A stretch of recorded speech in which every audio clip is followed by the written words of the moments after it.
Hey, so I'm Valerie, and if you are on my channel, you most likely have pelvic pain or some sort of UTI symptoms, and possibly are thinking of or are currently taking long-term antibiotics for a chronic UTI. Um, and so, since I have done that, I was on antibiotics for a total of 13 months. And in addition to that, I took antimicrobials for probably another year in total. Um, so I just wanted to go over a couple things that I did to help keep things balanced and in check while I was taking antibiotics. And I took two antibiotics. I was on Augmentin and Bactrim, and I took them twice daily, once in the morning and once at night. Um, and I did that for a year, a little over a year. And the main thing that you're going to need to do is take probiotics. So when you take antibiotics, you're killing off all kinds of bacteria in your body, and that includes your good bacteria. So you need to backfill your system with good bacteria, probiotics. Um, and there's a couple lactobacillus strains that can actually cause infection if they become opportunistic. And they may typically be healthy bacteria, but there are a couple. So I researched a ton of different probiotics, and this one doesn't have those, but it has 34 strains. So it has 34 different types. And this is like a really tiny list of all the different types. So it's actually tough to find a brand that has this many strains. So this one is amazing, and it's also got a very high colony forming unit of 100 billion. So I took this one, um, and I alternated with this one, which is 60 billion, and I think this one has 10 different strains. So I wouldn't stay on one, for too long. And I tried a few others in between, but I felt really good when I was taking this one. When you're on antibiotics, you'll start to feel like that ebb and flow in your system, in your gut, especially. You'll notice like maybe it's a feeling fine, and as you try supplements or maybe you miss your probiotics, you'll notice a marked change in your gut. So it's really important to, I think, take high colony forming units. I wouldn't go any less than 50. Every time I tried smaller doses, my stomach wasn't getting enough support. So yeah, so I alternated between some different types of quality probiotics with lots of strains and a high CFU. Um, the other kind of probiotic that I took was vaginal probiotics, and these are just basically some very basic lactobacillus strains that are strong in vaginal health. So I signed up for the Eucora system because they got good stuff. So I actually take the promote, which it's only like 10 billion, so it's a low number, but it's specifically for vaginal flora. So I would take these intermittently, just to help boost my vaginal biome. Because the name of the game when you're on antibiotics is to support your gut biome and to support your vaginal biome, because you don't want overgrowth of bad bacteria or you don't want overgrowth of yeast in either of those areas. So the other thing that I took, if there was only one thing that you could afford, I would say take Florastor. Um, some people take 6 of these a day. It's kind of expensive, so I would only take 3 of these a day. And this is a yeast probiotic, Sac. It's actually Sac B, Sac Boldari, and the Now brand. It was a lot cheaper, um, And so what I would do to kind of just supplement the cost is take 3 of these a day instead of six, and 3 of these a day. And I kind of played with the ratio to where just if I felt like um, my stomach was acting up a little bit more, then I would just take a few more of these. These always helped with any issues that I felt coming up in my stomach. Um, I've heard of stories where taking, more than 6 of these a day completely could reverse like really bad C. diff. And so just don't let it happen. Don't let it get to that point. Take this shit. You have to. And if there's only one thing you can take, it would have to be this. And so that's a healthy yeast, and yeast cannot be killed by the antibiotics. So your bad yeast can really start to overgrow because it's what's left after all the nuclear bombs have been dropped on all your bacteria. The yeast is still sitting there, so it could start to overgrow. And so the Florastor, the SACB, is a healthy yeast that helps to keep all of that suppressed. It helps to fill up your gut um, with a very healthy, neutral um, yeast probiotic that um, can be killed off by the antibiotics. So you got to take your Florastor. And then you are trying to suppress the overgrowth of bad yeast. So the other thing I took was lauricidin. This is a derivative from coconut oil, and it basically targets yeast. So I would take lauricidin. It's just these little pellets. They're just like little kind of waxy feeling pellets. I took these. I would take about a scoop of this a day. I heard some people say they would take one and work themselves up to taking a whole scoop, pellet by pellet, day by day. I never did that. I just kind of tossed it back. Sometimes I would take 2 a day. If I did start to notice anything, I just really paid attention to, what I felt like. And if I started to feel like vaginally I was not sure if it was okay, then I would just take a ton of this. And I took it every day, but I would maybe take 2 scoops. The other thing I did was take Candida complex. You can there's different kinds you can get. This is just the one that I got because it had a ton of really good ingredients that were also antimicrobial to not only help to remove bad candida from your body, but also to help out with some of those bad bacteria. So this has some good stuff in it. So I went with this one. I took that every day. And honestly, after an entire year of taking antibiotics, I never had a yeast infection. I thought I did once, but it turned out I tried a sitz bath and for the pain, but I put some sort of salts in it that had stuff like aromas, and I thought I got yeast infection. But anyways, I didn't.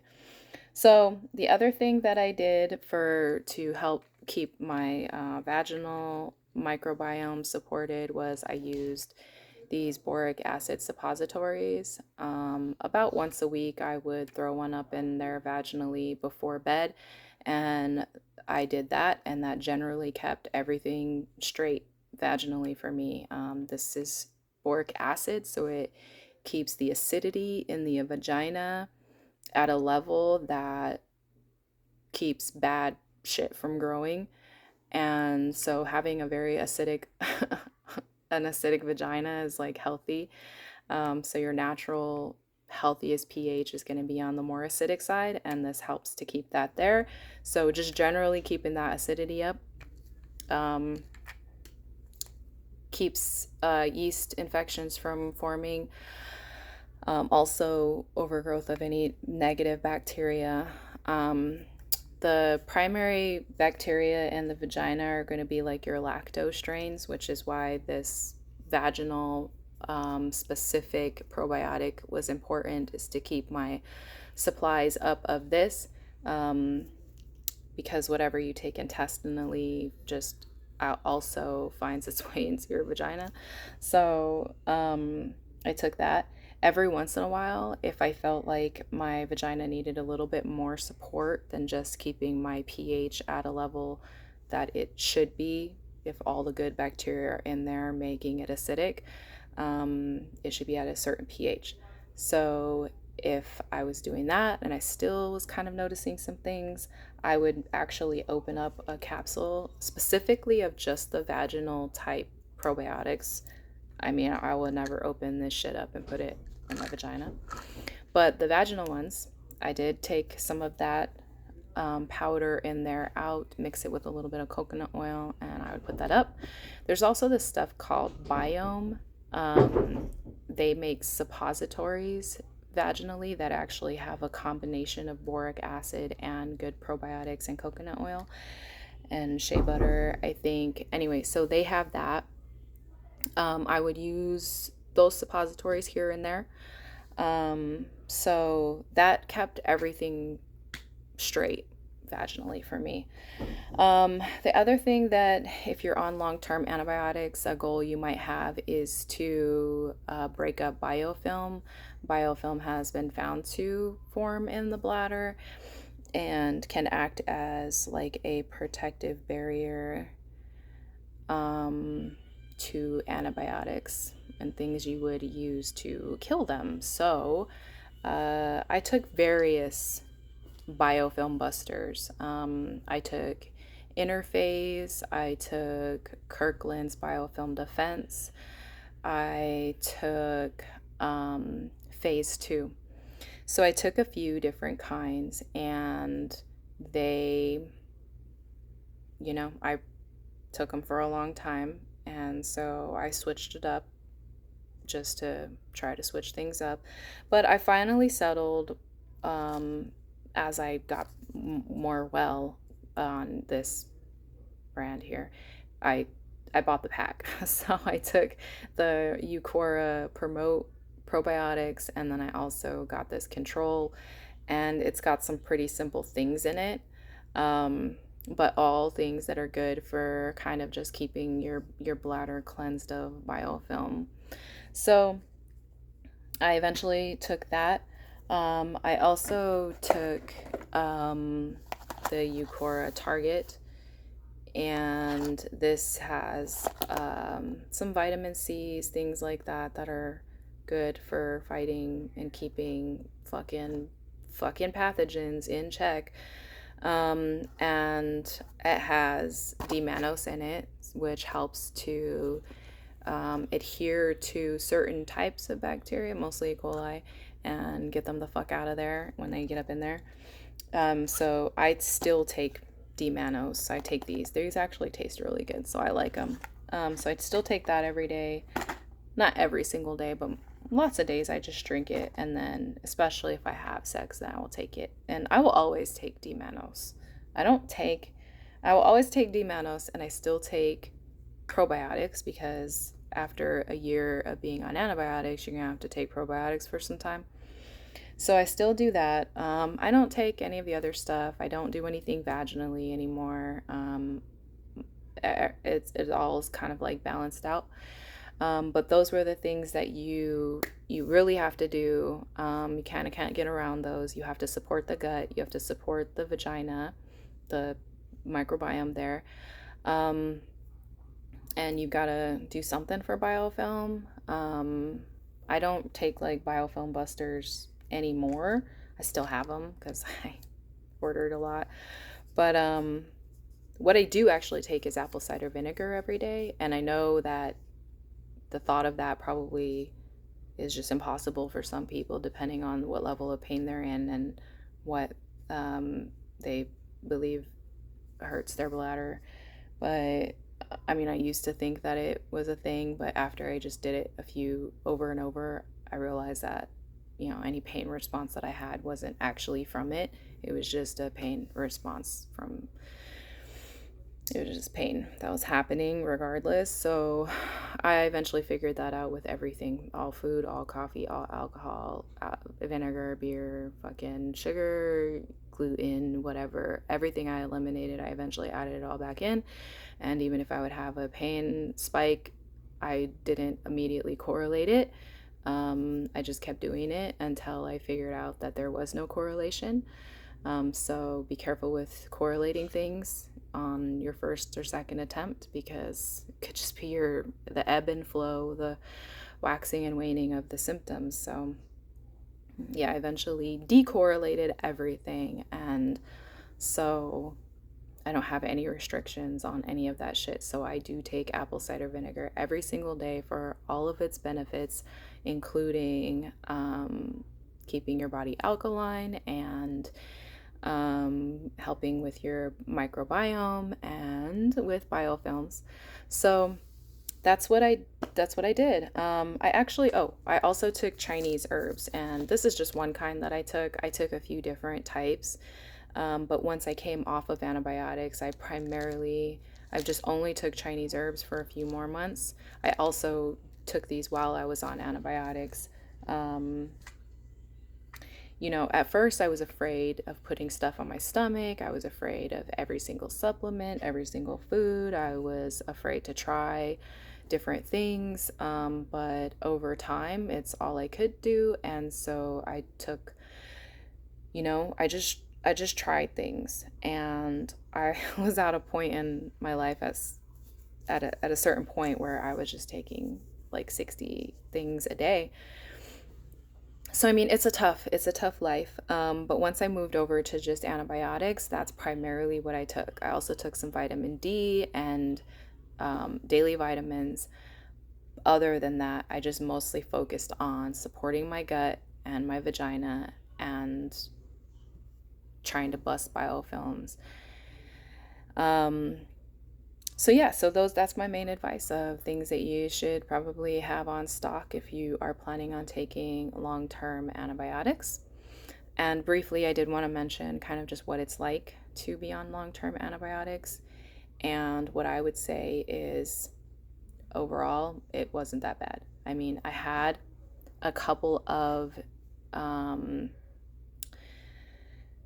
I had a reaction to the first one that I took, so I couldn't keep that one up.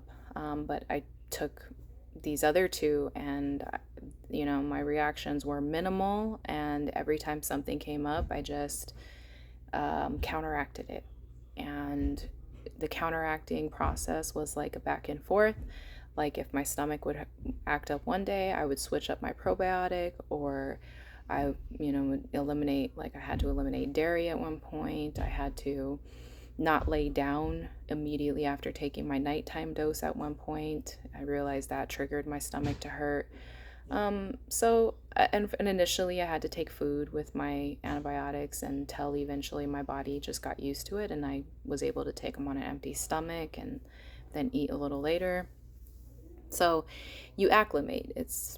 It takes time, and you will run into some things that will come up, most likely, and you just counteract it.